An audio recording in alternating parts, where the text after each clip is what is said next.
हरे कृष्णा, दंडवत प्रणाम माता जी। गुरु वंदना करेंगे। हरे कृष्णा। जी माता जी। हरि बोल, धन्यवाद माता जी। जी माता जी, दंडवत प्रणाम माता जी, सभी को दंडवत प्रणाम, गुरु वंदना। हरे कृष्णा, सभी भक्तों के चरण में सादर प्रणाम। हरे कृष्णा, हरे कृष्णा, कृष्णा कृष्णा, हरे हरे, हरे राम, हरे राम, राम राम, हरे हरे। श्री श्री गुरु वंदना। श्री गुरु चरण पद्मा केवल भक्ति सद्मा। श्री गुरु चरण पद्मा केवल भक्ति सद्मा। बंद मोहि सावधान मते, बंद मोहि सावधान मते। যাহার প্রসাদে ভাই এ ভব তরিয়া যায়, কৃষ্ণ প্রাপ্তি হয়ে যাহা হইতে, কৃষ্ণ প্রাপ্তি হয়ে যাহা হইতে। গুরুমুখ পদ্ম বাক্য চিত্তে করিয়া ঐক্য, আরে না করিহ মনে আশা, আরে না করিহ মনে আশা। শ্রী গুরু চরণে রতি এই সে উত্তম গতি, যে প্রসাদে পুরে সর্ব আশা, যে প্রসাদে পুরে সর্ব আশা। চক্ষুদান দিল যেই জন্মে জন্মে প্রভু সেই, চক্ষুদান দিল যেই জন্মে জন্মে প্রভু সেই, দিব্য জ্ঞান হৃদে প্রকাশিত, দিব্য জ্ঞান হৃদে প্রকাশিত। প্রেম ভক্তি যাহা হইতে অবিদ্যা বিনাশ যাতে, প্রেম ভক্তি যাহা হইতে অবিদ্যা বিনাশ যাতে, বেদ গায়ে যাহার চরিত, বেদ গায়ে যাহার চরিত। শ্রী গুরু করুণা সিন্ধু অধম জনর বন্ধু, লোকনাথ লোকের জীবন। হা প্রভু কর দয়া, দেহ মোরে পদ ছায়া। হা প্রভু কর দয়া, দেহ মোরে পদ ছায়া। এবে যশ ঘোষক ত্রিভুবন, এবে যশ ঘোষক ত্রিভুবন। প্রভুপাদ পতিত পাবন, তুমি গুরুদেব লইল শরণ। জয় প্রভুপদ, জয় প্রভুপদ, প্রভুপদ জয় প্রভুপদ, জয় জয় প্রভুপাদ, প্রভুপাদ, প্রভুপাদ জয় জয় প্রভুপাদ, জয় জয় গুরুদেব, গুরুদেব, গুরুদেব জয় জয় গুরুদেব। নিতাই গৌর হরি বল, হরি বল, হরি বল। নিতাই গৌরা হরি হরি बोल। हरे कृष्णा, सभी को सादर प्रणाम। हरि बोल, हरि बोल। हरि बहुत बोल माता सुंदर, बहुत जी। बहुत धन्यवाद हरि माता बोल जी। हरे हरे बोल कृष्णा। हरि बोल हरि बोल दंडवत प्रणाम। हरे जी कृष्णा नरसी हरे आरती कौन कृष्णा करना दंडवत चाहेंगे? प्रणाम। हरे कृष्ण। सर्व के चरण कमलों में दंडवत प्रणाम। हरे कृष्णा। हरे कृष्णा। जी नरसी आरती कौन करना चाहेंगे? शिखा माता जी आप करेंगे? हरि बोल।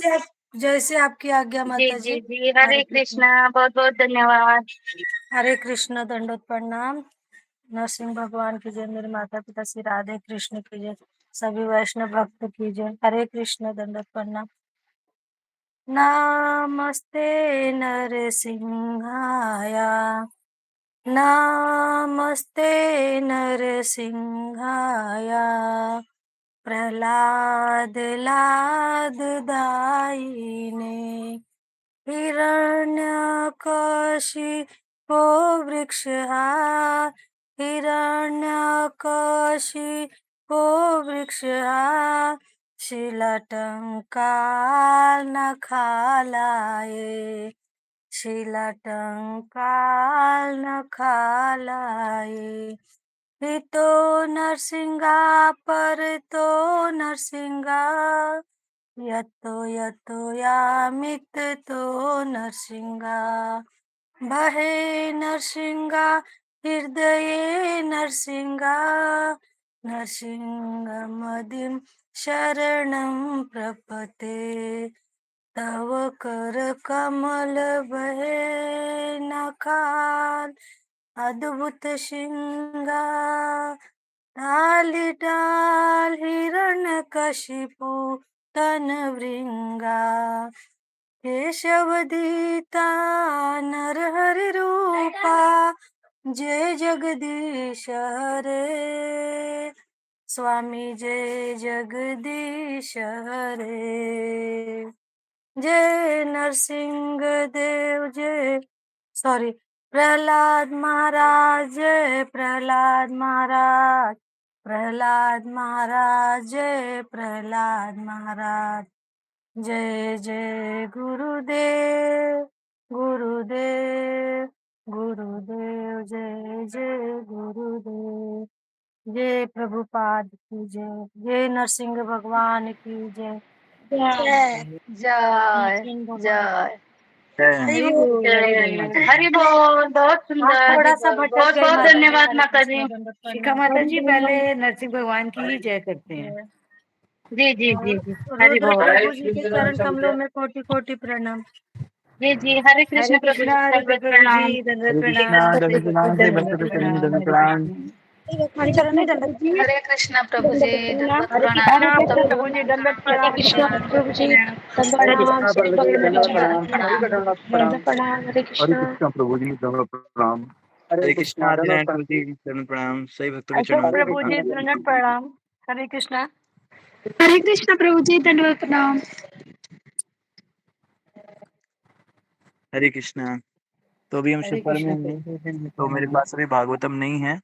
मैं प्रार्थना करना चाहूंगा, कोई भक्त श्लोक जो अगला है उसको स्क्रीन पे फ्लैश कर दे, तो हम उसको पढ़ पढ़ के फिर आगे बढ़ेंगे। तब तक हम मंगलाचरण करेंगे।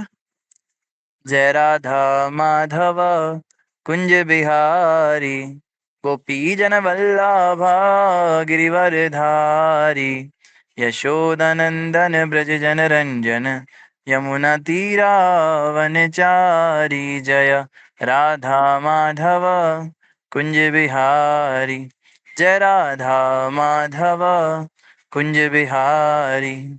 ओम नमो भगवते वासुदेवाय। ओम नमो भगवते वासुदेवाय। ओम नमो भगवते वासुदेवाय।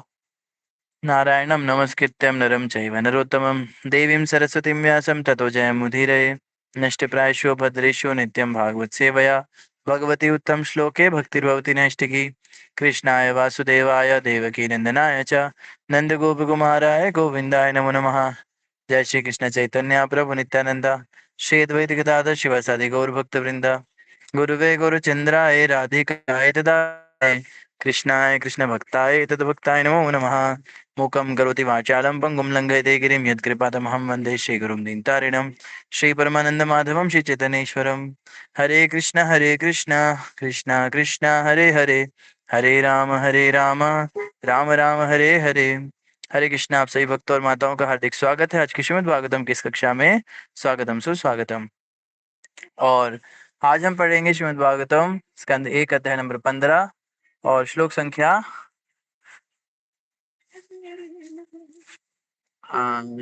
हम पढ़ेंगे 29। 32। ठीक है, श्लोक आ चुका है स्क्रीन पे। आप सभी अपने अपने माइक अनम्यूट करेंगे और मेरे पीछे पीछे श्लोक पढ़ने का प्रयास करेंगे। 29 नंबर श्लोक सभी पढ़ेंगे, सभी अपने माइक ऑन करेंगे। वासुदेवांग्रो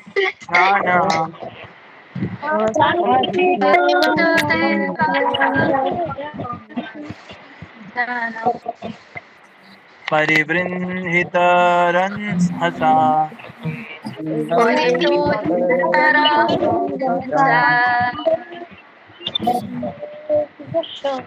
भक्त्या निर्मदिताशेष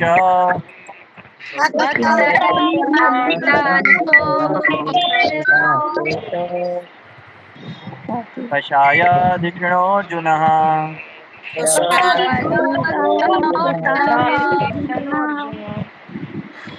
वासुदेवाङ्घ्रिनुध्यान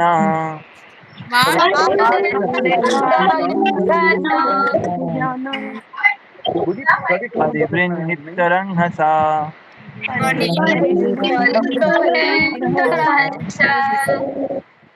भक्त्या निर्मदिताशेष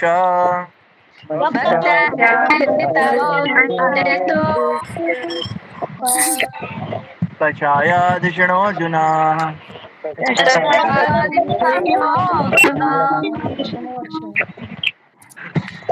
वासुदेवाङ्घ्रिनुध्यान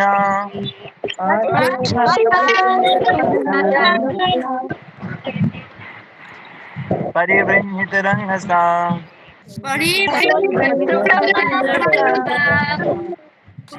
भक्त्या निर्मदिताशेष कषायाधिकृणोऽर्जुनः।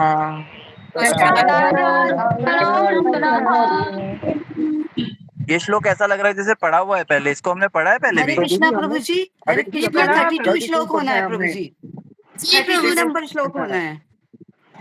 हाँ, ये श्लोक तो पढ़ा पढ़ा सा लग रहा है। इसको मैंने पहले पढ़ा हुआ है। 31 तक हो गया था, पर जिस दिन आप आए थे ना 31 हो गया था। 32 करना है आज। 32 पढ़ना है प्रभु जी। ओके,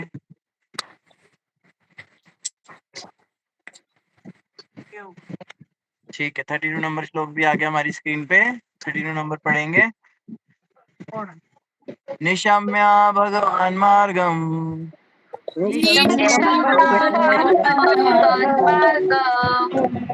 संस्थां यदुकुलस्य च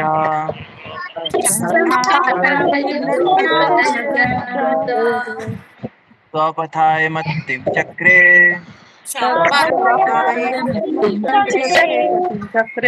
तात्मा युधिष्ठिरः निशम्य भगवान मार्गम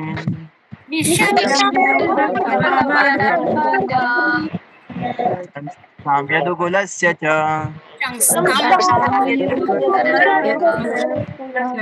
स्वपथाय मत्तिं चक्रे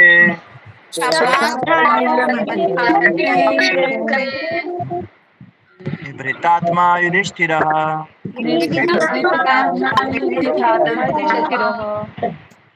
निशम्य भगवान मार्गम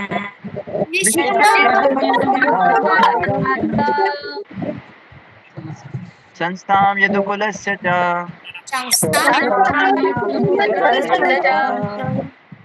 स्वपथाय मतिं चक्रे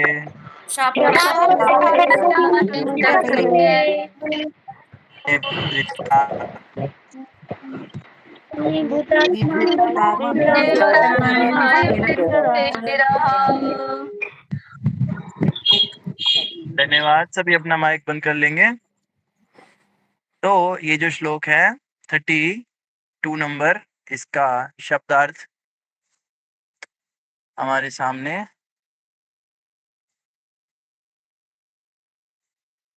आ चुका है।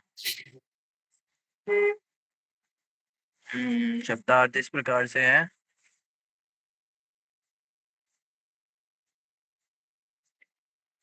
निशम्य का अर्थ होता है कहकर भगवत मार्गम। भगवत मतलब श्री भगवान के विषय में, मार्गम मतलब श्री भगवान के प्रकट। हाँ, मार्गम मतलब श्री भगवान के। प्रभु जी मैं पढ़ूं क्या? हरे कृष्णा। हाँ, बोल सकते हैं। जी धन्यवाद प्रभु जी।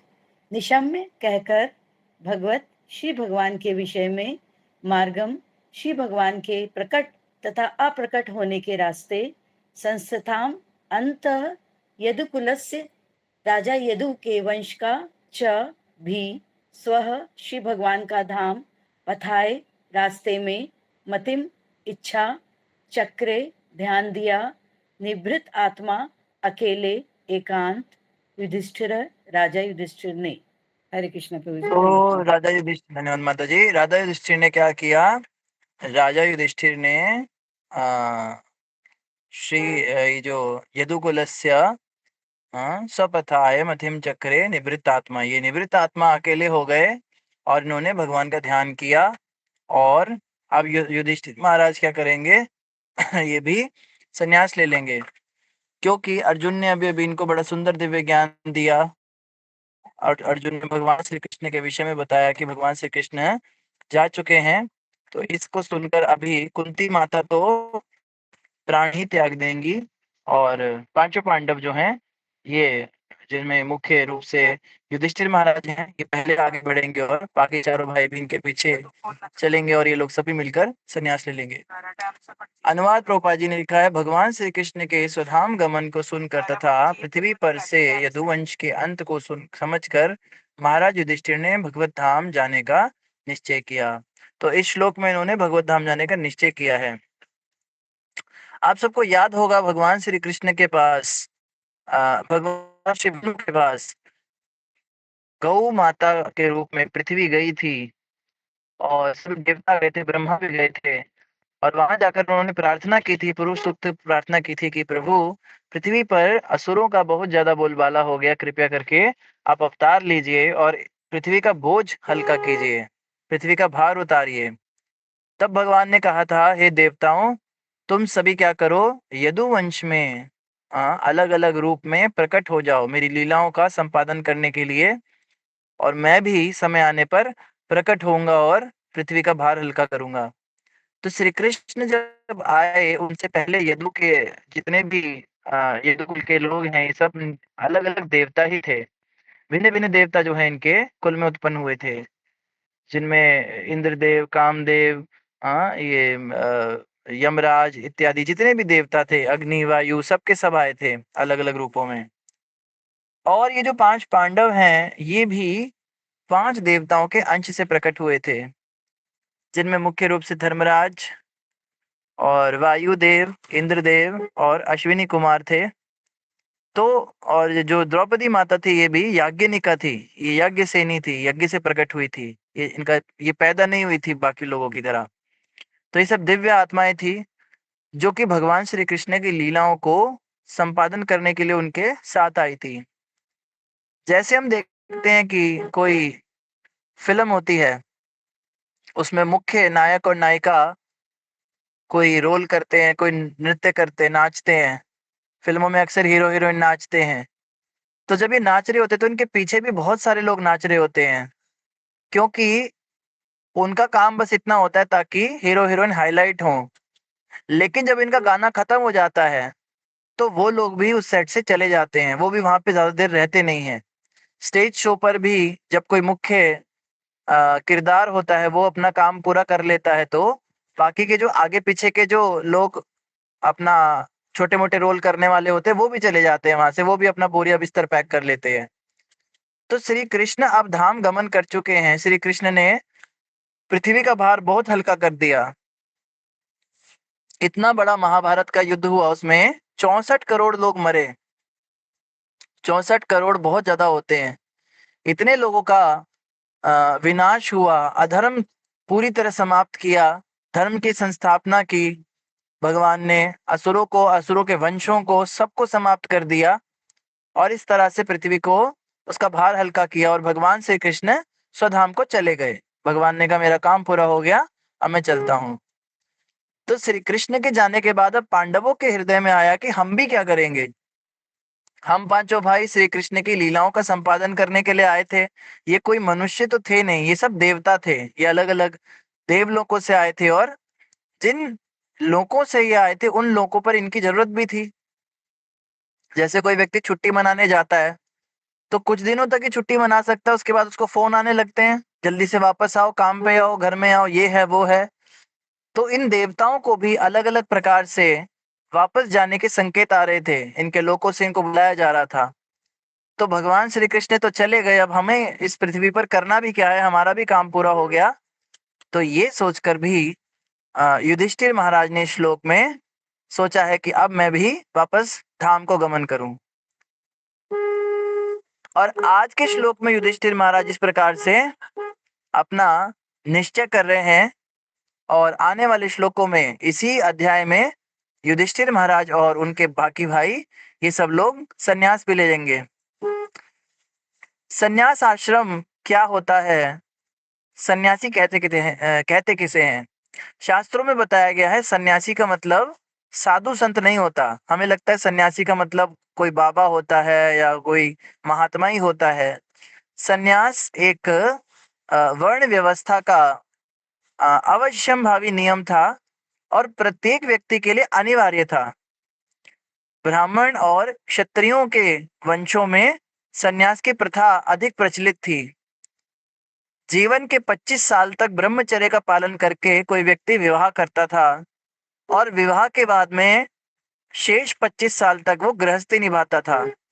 गृहस्थी निभाने के बाद करीब 50 वर्ष की आयु में वह अपनी इच्छा से राजपाट छोड़कर वनवास ले लेता था और वनवास काल 25 साल बिताने के बाद 75 की आयु में संन्यास लिया जाता था और शेष जीवन सन्यासी के रूप में रहा जाता था।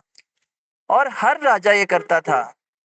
आप देखिए बड़े बड़े राजा बड़े बड़े राजमहलों में बड़े बड़े उनके पास 56 पकवान और खूब राजसी वैभव, सोने चांदी, और अचानक से एक रात सब छोड़ छाड़ के जंगल में चले जाते थे और कुटिया में रहते थे और जंगली फल खा के जीवन जीते थे।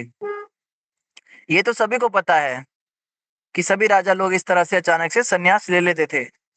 पर प्रश्न उठता है कि इतने राजसी ठाट बाट के जीवन को जीते हुए अचानक से उस जंगल में एडजस्ट कैसे कर पाते थे। हम लोग आज 4 दिन भी इस तरह से नहीं रह पाते। कई लोगों को बड़ा वैराग्य आ जाता है, हम तो बहुत बहुत हो गया जीवन, हम तो वृंदावन जा रहे हैं सब छोड़ के। हम तो थोड़े दिन के लिए किसी धाम में भी चले जाए वहां भी पागल हो जाते हैं। थोड़ा सा भी हमसे धूप सहन नहीं होती, सर्दी सहन नहीं होती, भूख प्यास सहन नहीं होती। कहीं पे केदारनाथ जाते हैं, कोई बद्रीनाथ जाते हैं, कोई द्वारका जाते हैं। आजकल लोगों को बहुत ट्रेंड चला है, हाँ धाम जाएंगे हम, तीर्थ यात्रा करेंगे। तीर्थ यात्रा कैसे करते हैं, पहले तो पूरे हफ्ते का स्टॉक रखते हैं खाने पीने का। ये भी रख लो, चिप्स भी रख लो, बिस्किट भी रख लो, ये भी काम आएगा, वो भी, अचार भी रख लो, वहां पे अच्छे होटल नहीं मिलेंगे। उसके बाद रहने के लिए होटल बुक करेंगे, बिल्कुल ऐसा जैसे हम घर में रह रहे हैं, लगे ही नहीं कि हम तीर्थ में आए हैं। बल्कि तीर्थ में जाने में तो मजा आता है, वहां पे तो ज्यादा एसी वाले होटल और बढ़िया फैसिलिटीज मिलती है, घर में तो इतना कुछ होता भी नहीं है। तो ये तीर्थ गमन नहीं है। तीर्थ यात्रा होती थी जिसमें तीर्थों में जाकर साधु संतों के साथ रहा जाता था, उनकी तरह जैसे वो रहते हैं उस तरह से। तो 2 दिन 4 दिन से ज्यादा कोई रह भी नहीं पाता था, बड़ी तपस्या होती थी। उन्हीं का भोजन खाना, उनकी सेवा करना, उनसे कथा सुनना, कीर्तन सुनना, ये थोड़ा ना ये टाइम पास जो तीर्थ यात्रा चल रही है। तीर्थों में शराबें बिक रही हैं, शराबों की दुकान भी खुल गई वहां पे। खोलने वाले भी मूर्ख हैं और लेने वाले भी मूर्ख हैं। तो ये सब कुछ एक कह लीजिए विकृति आ गई, पर वास्तव में ये नहीं था। तो सोचने वाली बात है कि बड़े बड़े राजा किस तरह से, जो मांस मदिरा का भी सेवन कई राजा किया करते थे, और अचानक से सन्यासी बन के इतने अहिंसा का जीवन जीते थे। किसी जीव को मार के खाना तो बड़ी दूर की बात है, पेड़ों से फल तोड़ते भी नहीं थे, जो स्वतः पेड़ से टूट जाए उन्हीं फल को खाते थे। कंद मूल उन्हें कहते हैं। तो कैसे ये होता था? इसका कारण ये था कि शुरुआत के 25 साल ब्रह्मचारी आश्रम में जब जीवन जीते थे, उस समय पे बड़े पक्के हो जाते थे शास्त्रों के नियम पढ़ के। बचपन जिसका बहुत पक्का होता है, उसको बुढ़ापे में वो काम आता है। जिसने बचपन में उल्टे सीधे काम किए होंगे, बेकार की चीजें की होंगी, वो बुढ़ापे में भी भक्ति नहीं कर पाते। कई लोग कहते हैं, अरे दादी जी आपकी तो उम्र हो गई,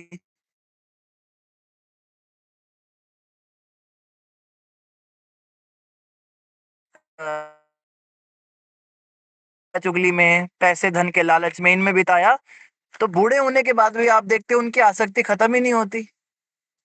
मरते मरते भी वो क्या करते हैं, इतना बूढ़ा हो जाता है आदमी, फिर भी कहता है मुझे भी दुकान पे ले चलो, मैं भी देखूंगा। कहते हैं पापा तुमसे कुछ होता तो है नहीं, घर पे बैठो। नहीं नहीं, मुझे देखना है, कितने पैसे आते कितने जाते, सारा हिसाब किताब मुझे दिखाओ। आसक्ति बड़ी बनी हुई है। कोई घर में बुढ़िया होती है, सास कहते हैं, उसकी बहुएं बोलती हैं, सासू माँ जाओ, कीर्तन हो रहा है, सत्संग हो रहा है, थोड़ा चली जाओ। नहीं नहीं बहू, मेरा मन नहीं लगता वहां पे, मैं तो टीवी, मुझे तो तू उसकी बात बता, बगल वाली की क्या हुई, फोन लेके रखेंगी, वीडियो कॉल कर लेंगी, और अपने जो चार और बुढ़िया उनके साथ में पत्ते खेंगी, फालतू की बातें करेंगी। क्यों? क्योंकि इन्होंने बचपन में और जवानी में कभी भी धर्म शास्त्र नहीं पढ़े, केवल पाप आचरण किया। और ऐसी पापी आत्माएं जब मरती हैं तो इनकी मृत्यु भी आसानी से नहीं होती, क्योंकि आसक्ति बड़ी है घर परिवार से। मौत दरवाजे पे दस्तक देती, पर इनका मन ही नहीं लगता जाने का, इनको जाने की इच्छा ही नहीं होती। ये चाहते हैं हम सारी जिंदगी यहीं पर रहें। तो यमदूत इनके गले में फांस डाल के इनको जबरदस्ती खींच के ऐसे पूरा उखाड़ के लेकर जाते हैं इनके शरीर से। और ये लोग बार बार शरीर के अंदर दोबारा घुसने की कोशिश करते हैं, इसीलिए इनके शरीर को तुरंत जला देना पड़ता है। सनातन परंपराओं में शरीर क्यों जलाया जाता है? इसीलिए जलाया जाता है कि आत्मा को जब अपने सामने शरीर जलता हुआ दिखता है, तब कहीं जाके उसके मुंह समाप्त होता है कि अब ये, मैं इस दुनिया से अब जाना ही पड़ेगा, अब कोई रास्ता नहीं बचा, ये शरीर भी जल चुका है, अब कहाँ जाऊं। तब वो अपने आगे की यात्रा को निकलती है। तो पहले ऐसा नहीं होता था। 25 वर्ष तक ब्रह्मचर्य का पालन होता था। स्त्री हो या पुरुष, दोनों ही शास्त्र पढ़ते थे, अच्छे नियमों का पालन करते थे। तो गृहस्थ जीवन में जाकर जो भी विकृतियां आ जाती थी, वो सब संन्यास आश्रम में रिवाइव हो जाता था वापस, पुरानी वाली बात। आप भी देखते, बचपन में जो हमारे माता पिता ने हमें सिखाया है, पढ़ाया है, वो उस समय समझ नहीं आया हमको, लेकिन बड़े होने के बाद वो बातें हमें याद आती हैं। और जब कभी जीवन में परिस्थितियां खराब होती हैं तो हम याद करते हैं, मेरे पिताजी ये बात कहा करते थे, देखो आज मुझे यही बात समझ में आ गई। तो कहते बड़े बूढ़ों की कही हुई बातें बाद में याद आती हैं, उस समय समझ नहीं आती। तो इसी तरह शास्त्रों की बातें बचपन में, कई लोग कहते हैं बच्चों को हम क्यों भेजे इन्हें मंदिरों में, क्यों भेजे, क्यों बच्चों को शास्त्र पढ़ाएं, कि पढ़ने की उम्र है, इन्हें कमाने खिलाने की पढ़ाई कराएंगे। ये कमाने खिलाने की पढ़ाई तो इनको पैसे कमाने में काम आएगी, निश्चित रूप से आएगी, पेट भरने के लिए। लेकिन जीवन की समस्याओं से जब ये जूझेंगे, तब इनको शास्त्रों की बातें काम आएंगी। आज भले इन्हें कुछ समझ नहीं आए। अब हम भी थे बचपन में, हमें हमारे माता पिता भेजते थे, लोकल एक सत्संग होता था वहाँ बच्चों का, तो वहां हम रामायण और गीता पढ़ा करते थे। उस समय मुझे कुछ समझ नहीं आता था, 1% भी समझ नहीं आता था, सच बताऊं। और मेरे जैसे बहुत सारे बच्चे थे जो वहां पे बैठते थे और जबरदस्ती बैठते थे, या हमें कुछ भजन वजन गाना पसंद था, उस तरह उसके लिए बैठते थे। तो उस समय हमें कुछ समझ में नहीं आता था, लेकिन जब हम बड़े हुए, आज हमको वो बातें याद आती हैं, पुरानी बातें याद आती हैं बचपन की। हमने रामायण में ये पढ़ा था, गीता में ये पढ़ा था, वो सब हमें आज समझ में आ रहा है। अब कोई भी हमें वो बातें बताता है, कोई भी उस तरह की चीजें कभी हमारे सामने इंटरनेट के थ्रू आ जाती हैं, तो याद आता है कि हाँ बचपन में हमने वो पढ़ा है। तो इतना आवश्यक होता है बच्चों को ब्रह्मचर्य का पालन कराना। लेकिन अनफॉर्चुनेटली हमारे जो आजकल के स्कूल्स कॉलेजेस हैं, इनका सिस्टम जो है बिल्कुल विकृत हो चुका है। इनमें तो प्रभुपाद जी कहते हैं तो बूचड़ खाने हैं। इनमें अच्छे खासे बच्चों को भेजो और बच्चे बिल्कुल बदतमीज बन के और नास्तिक बन के निकलते हैं और भौतिकवादी बन के निकलते हैं। धर्म आचरण कुछ नहीं, बिल्कुल अधर्म का पालन करते हैं। ऐसी हालत ये जो है कर देते हैं। लेकिन युधिष्ठिर महाराज ऐसे नहीं थे। युधिष्ठिर महाराज और इनके बाकी भाई, इन सब ने गुरु द्रोणाचार्य के संरक्षण में रहते हुए बहुत सुंदर शास्त्रों का, विधि विधानों का पालन किया, ब्रह्मचर्य का पालन किया था। तत्पश्चात विधिवत इनके विवाह संस्कार हुए थे, संतानें हुई थी, सब कुछ बड़े शुभ तरीके से, बड़े शास्त्रीय विधि विधानों से हुआ था, इसीलिए आज इनको वनवास लेने में समस्या नहीं होगी। और युधिष्ठिर महाराज को तो आप देखिए, ये तो वैसे भी कभी भौतिक भोगों में लगे भी नहीं थे। इनके पास पत्नी, बच्चे, बड़े बड़े राजमहल का सुख सब कुछ था। महाभारत युद्ध जीतने के बाद पूरा विश्व इनके चरणों में आ चुका था। एक समय था जब पूरी दुनिया का जो व्यवस्था है वो दिल्ली से किया जाता था। इसको पहले इंद्रप्रस्थ कहते थे, इसका नाम पहले इंद्रप्रस्थ था, बाद में समय के साथ दिल्ली बन गया। तो इतना बड़ा राजनेता, आप सोचिए, इतना बड़ा राजा कि पूरा दुनिया उसके कदमों में है, वो व्यक्ति अचानक से सब घर गृहस्थी छोड़ के और गेरुआ वस्त्र पहनकर, और ये नहीं था कि वो यूपीआई पेमेंट्स लेके या कोई मोबाइल लेके जाते थे, रास्ते में कहीं भूख लगी, प्यास लगी, चलो कुछ पैसे वैसे, कुछ नहीं, 1 रुपया लेकर नहीं जाते थे। जब ये निकलते थे जंगल के लिए राजमहल से, ना कोई रथ गाड़ी घोड़ा कुछ नहीं ले जाते थे अपने साथ। 2-3 चलो नौकर चाकर ही ले चलते, कम से कम कोई भिक्षा ही मांग के खिला देंगे, कुछ नहीं। बेटा भी साथ नहीं जाता था, केवल परछाई साथ जाती थी इनके। इस तरह से ये जाते थे। तो युधिष्ठिर महाराज ने अभी निश्चय किया है। तात्पर्य पढ़ेंगे हम शिला प्रभुपाद के द्वारा। जगतगुरु शिला प्रभुपाद की जय। प्रभुपाद जी कह रहे, संसार में मनुष्यों की दृष्टि से श्री भगवान के दूर चले जाने की सूचना सुनकर महाराज युधिष्ठिर ने भी अपना ध्यान श्रीमद् भगवद गीता के उपदेशों की ओर मोड़ा। तो जैसे अर्जुन ने भगवान श्री कृष्ण के उपदेशों को याद किया था, ऐसे ही युधिष्ठिर ने भी भगवान, अब सुनी तो युधिष्ठिर ने भी थी भगवद गीता, बाद में तो सबको पता चल ही गया था क्या संवाद हुआ है। तो युधिष्ठिर ने भी उन उपदेशों की ओर अपना मुंह मोड़ा। वे श्री भगवान के प्राकट्य तथा प्रयाण की विधि के विषय में सोचने लगे।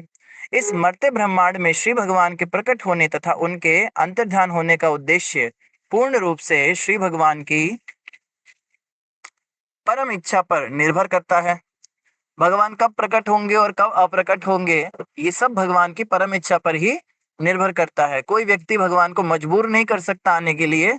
कोई कहे मुझे भगवान दिखाओ, तुम बड़ा भगवान भगवान करते हो, दिखाओ जरा, ऐसे मूर्खों के कहने पर भगवान प्रकट नहीं होते।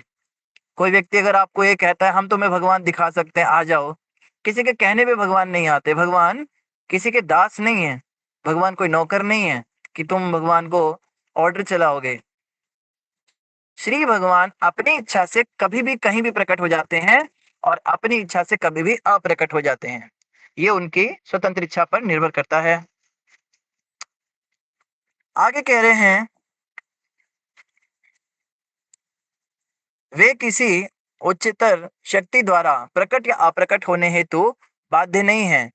जिस प्रकार जीव भौतिक प्रकृति के नियमों द्वारा प्रकट या अप्रकट होने के लिए बाध्य होते हैं। जैसे हम हैं, हम किस परिवार में पैदा होंगे ये हमारे हाथ में नहीं था। अगर ये हमारे हाथ में होता, हम सब टाटा बिरला अंबानी के घर में ही पैदा होते, हम क्यों इन परिवारों में आते।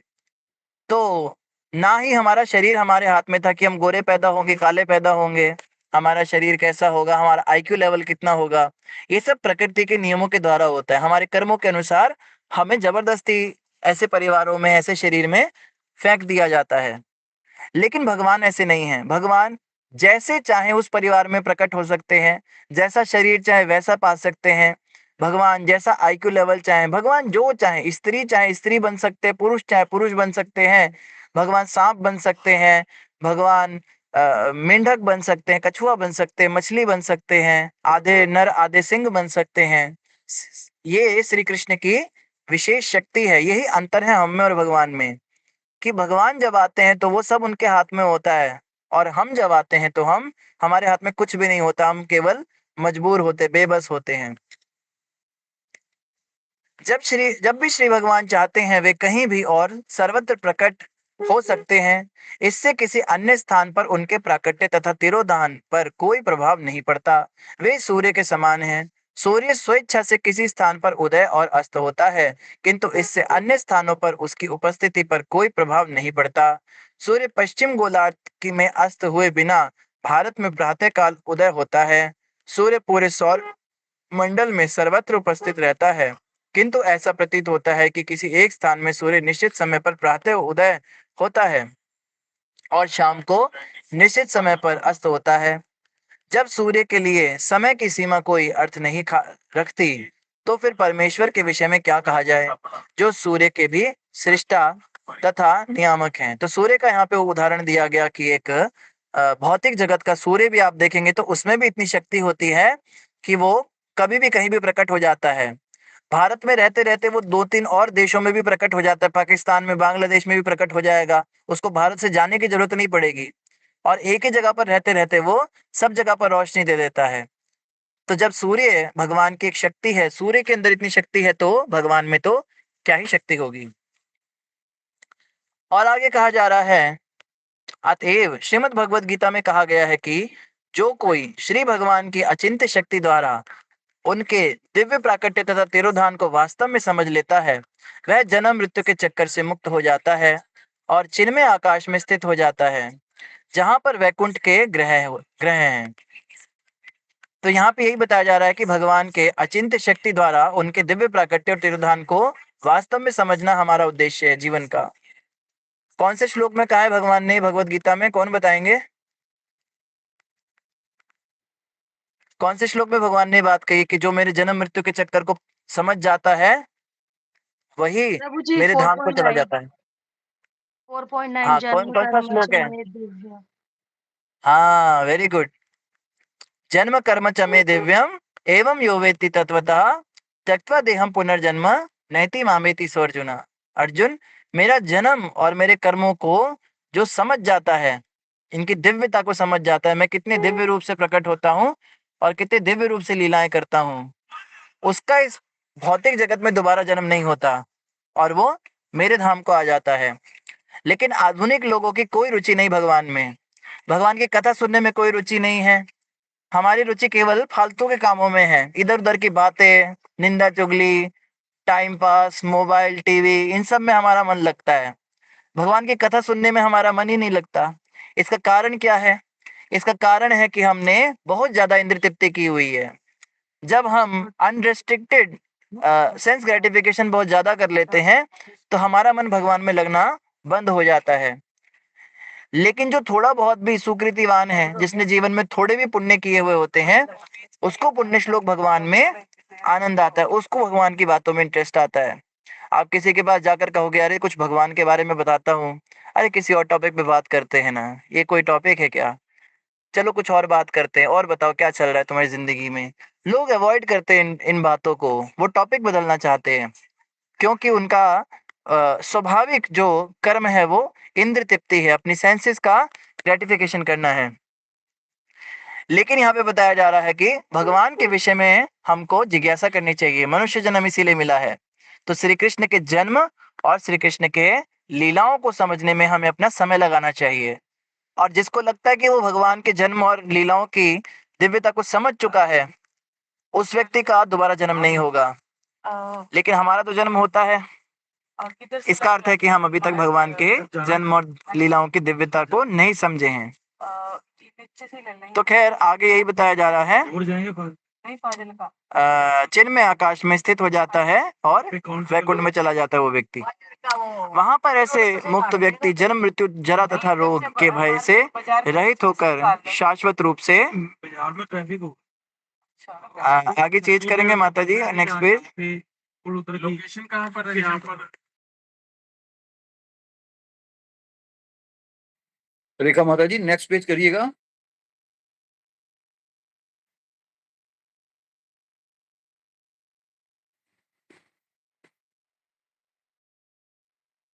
जी प्रभु जी, मेरे को वापस आ रहा है। धन्यवाद।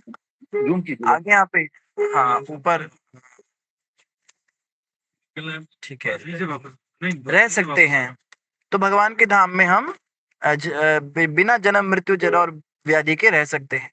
आध्यात्मिक आकाश में श्री भगवान तथा उनकी दिव्य प्रेममयी सेवा में निरंतर लगे रहने वाले सभी मनुष्य सदैव तरुण रहते हैं। वहां पे सब जवान रहते, कोई बूढ़ा नहीं होता। क्यों? क्योंकि वहां ना बुढ़ापा है, ना रोग है और ना मृत्यु। क्योंकि वहां मृत्यु नहीं होती, अतएव वहां जन्म भी नहीं होता। जब वहां कोई मरेगा नहीं तो पैदा होने का तो प्रश्न ही नहीं है। वहां ये नहीं होता है तुमको लड़का हो गया, उनको लड़की हो गई, उनकी दादी मर गई, आज उनकी बरसी है, आज चबरसी है, आज उनके यहाँ पे सूतक लग गया, उनको पातक लग गया, ये सब वहां नहीं होता। इसलिए निष्कर्ष यह निकलता है कि एकमात्र श्री भगवान के प्राकट्य तथा तिरोधान को समझ लेने पर मनुष्य जीवन की सिद्ध अवस्था प्राप्त कर सकता है। तो मनुष्य जीवन की सिद्ध अवस्था कैसे प्राप्त कर सकता है? सिर्फ भगवान के जन्म को समझकर और उनके लीलाओं को। अतः महाराज युधिष्ठिर भी भगवत धाम वापस जाने के विषय में सोचने लगे। श्री भगवान पृथ्वी पर या अन्य किसी लोक में अपने पार्षदों के साथ प्रकट होते हैं जो उनके साथ नित्य निवास करते हैं, और यदुवंश के सभी सदस्य जो श्री भगवान की लीलाओं में सहायक बने रहे उनके पार्षद ही थे। ये हमने पहले डिस्कस कर लिया था। यदुवंश में जितने लोग थे वो सब भगवान के पार्षद थे। वो सब या तो धाम से आए थे या तो स्वर्ग से आए थे। उसी प्रकार महाराज युधिष्ठिर, उनके भाई तथा उनकी माता इत्यादि भी उनके नित्य पार्षद ही थे। जो कि श्री भगवान तथा उनके पार्षदों का प्राकट्य तथा तिरोधान दिव्य होता है। अतः प्राकट्य तथा तिरोधान के बाह्य लक्षणों से किसी को मोहग्रस्त नहीं होना चाहिए। तो प्रभुपाद जी ने यही कहा कि भगवान के साथ साथ उनके पार्षदों का भी जो तिरोधान और प्रकट और अप्रकट होना ये दिव्य होता है। तो इसीलिए उनके विषय में भी हमें यही सोचना चाहिए। जैसे हम भगवान के विषय में सोचते हैं ऐसे उनके, इसीलिए जितने भी हमारे आचार्य हैं उनके प्रकट और अप्रकट होने पर हम व्रत रखते हैं। अब जैसे भक्ति विनोद ठाकुर जी का प्राकट्य दिवस आ रहा है, प्राकट्य शायद अप्रकट दिवस आ रहा है, तो उसका भी हम व्रत रखते हैं। 12 बजे तक हम आचार्यों के लिए व्रत रखते हैं, क्योंकि भगवान के पार्षद भी भगवान के समान ही हैं। तो उनका भी हम गुणगान करते हैं। उस दिन हम उनकी लीलाओं का गान करते हैं। ऐसे नॉर्मल कोई व्यक्ति मरा हो हमारे परिवार में, उसकी लीलाओं का कोई गान नहीं करना चाहेगा, लेकिन भगवान और उनके पार्षदों के विषय में ऐसा नहीं। तो आज के लिए बस इतना ही। इन शब्दों के साथ सभी का धन्यवाद।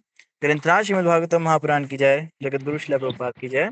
और भगवत की जय। हरे कृष्ण। जय हरे कृष्ण। हरि भक्त। किसी का प्रभु कोई जी प्रश्न कल है तो हैंड रेज कर सकते हैं। हरे कृष्ण। प्रभु जी कल श्री भक्ति विनोद ठाकुर का डिसअपियरेंस डे है और गदाधर पंडित का भी डिसअपियरेंस डे है। जय हो जय हो। तो इनका भी व्रत रखा जाएगा। भक्ति विनोद ठाकुर जी के लिए हम दोपहर 12 बजे तक निर्जला व्रत रखेंगे। उसके बाद में अन्न भी खा सकते हैं।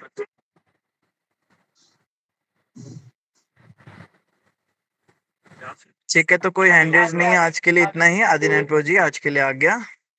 बहुत बहुत धन्यवाद प्रभु जी, आपने टाइम निकाला। मेरे ख्याल आप किसी सफर में हैं, कहीं बस में हैं या कहीं और हैं।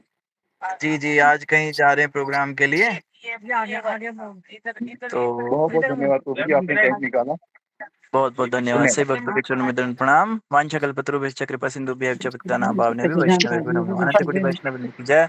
नामचार्य दास ठाकुर जी, जगत गुरु श्रील प्रभुपाद की जय। अनुत्तम नाम प्रभु जी।